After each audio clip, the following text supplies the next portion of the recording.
namin ay yari lahat sa kahoy. Tapos sa mga lona, petroleum, yung sinasabi ng pakpak pag pinatitimbang na. Pagdating naman sa lupa, putik, saka basura. Sa mga dingding naman, yung mga plywood na maliliit, tinatagpi-tagpi lang para mag-buong dingding. Karamihan talaga tinapon na yan dyan, yung mga bata, yung mga basura ng mga bata, pag naglalaro, kumakain yan, mga basura. Tapos yung iba naman, pag umuulan, inaalo.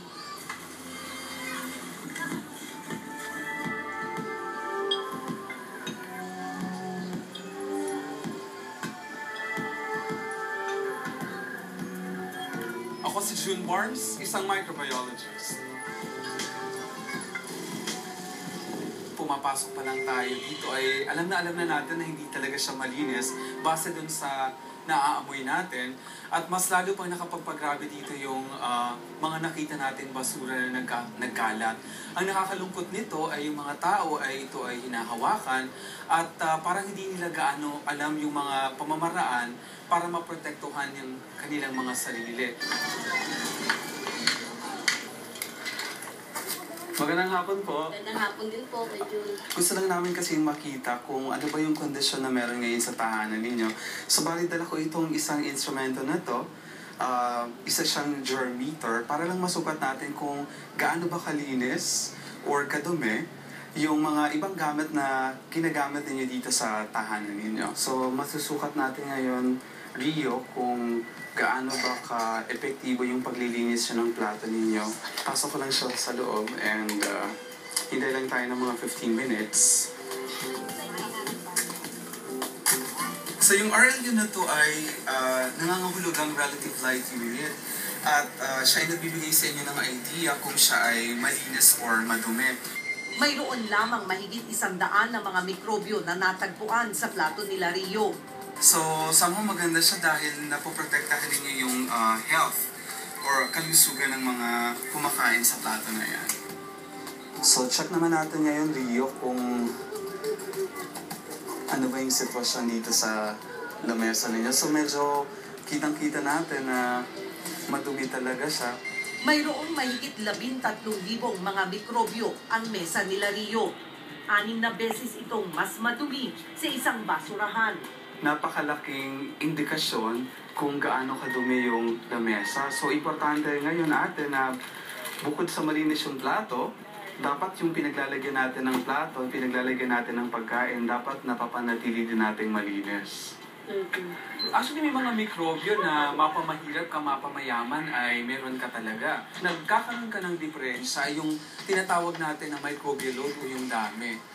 Sa loob ng kalahating dekada, mistulang tenant na ni Rio sa bahay ang mikrobyong bilyon na ang bilang. At sa bahay naman ni Iza na matinik na pagdating sa kalinisan ay hindi pa rin ligtas pero malaking tulong pa rin daw ang pagiging mabusisi niya sa kanyang personal hygiene. This is the reality. Lahat ng bagay na nakikita mo sa isang bahay ay pwedeng maging source ng mikrobyo. Like sa kusina, ay yung sangkana na ginagamit, yung mga plato na ginagamit, yung refrigerator na pinaglalagyan mo ng pagkain mo. Lahat ng mga ito ay pwedeng maging source ng kontaminasyon. Base sa pagsisiyasat ni June Barnes, lumabas na TNTC o too numerous to count o sobrang dami ng mga bakterya sa sitio Damayan. Kada isang cell na meron tayo sa ating katawan ay may katumbas itong 10 mikrobyo na dala-dala mo. So mas marami ka pa actually mikrobyo na dinadala sa katawan mo kumpara sa number ng cells na meron ka sa katawan mo. Magkakaroon ka ng mikrobyo. Walang tao na pwede niyang i-claim na wala siyang mikrobyo. Lahat ng tao may mikrobyo at imposible tayo na ma-sterilize. Actually, very useful kasi nagiging silang first line of defense mo. Sa pamamagitan ng mga mikrobyo na ito, napapalakas mo kahit paano yung immune response dahil nag-produce ka ng mga antibodies.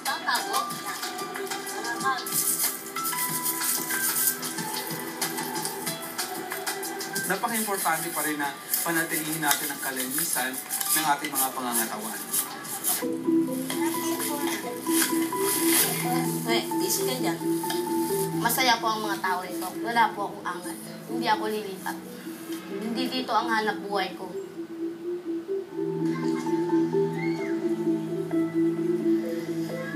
Huwag ka na pumunta rito. Kung magtatakip ka na ng ilong, alam mo mabaho rito. Ang sasabihin ko, mga pakialamero kayo. Hindi. Sorry. Wala akong magagawa eh. Talagang madumi kami eh. Proud ako sa kahit na ganito karami ang lugar namin.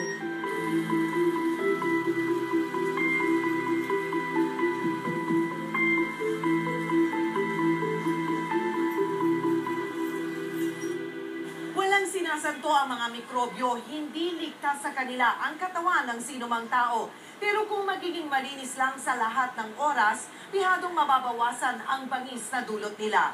Magandang gabi, ako po si Cheryl Cosib at ito ang mga kwento ng mga numero.